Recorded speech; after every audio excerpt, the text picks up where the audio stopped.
السلام علیکم ورحمۃ اللہ وبرکاتہ۔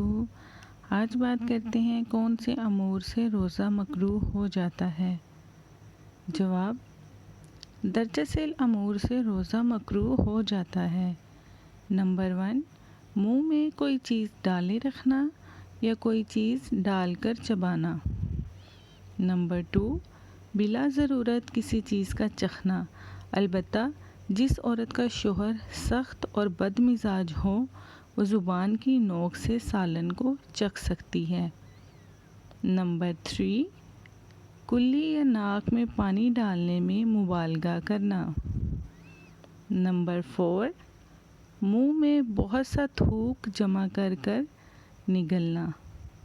نمبر 5، غیبت کرنا، جھوٹ بولنا یا پھر گالی گلوچ کرنا۔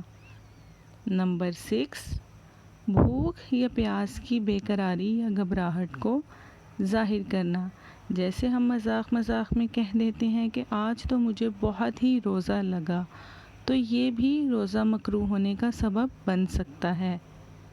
نمبر 7، نہانے کی حاجت ہو تو غسل کو قصداً صبح صادق تک مؤخر کرنا، یعنی اگر آپ کو فیل ہو رہا ہے کہ آپ نہانا چاہتے ہیں یا آپ کو نہا لینا چاہیے، آپ اپنے آپ کو پاکیزہ محسوس نہیں کر رہے ہیں تو آپ کو فوراً نہا لینا چاہیے، اس کو لیٹ نہیں کرنا۔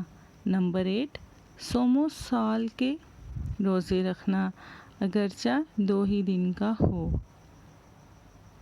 تو یہ وہ ساری باتیں ہیں جن سے روزہ مکروہ ہو جاتا ہے۔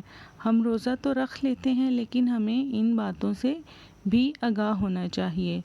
تو امید کرتی ہوں یہ ویڈیو ہیلپ فل رہے گی آپ کے لیے۔ اللہ حافظ۔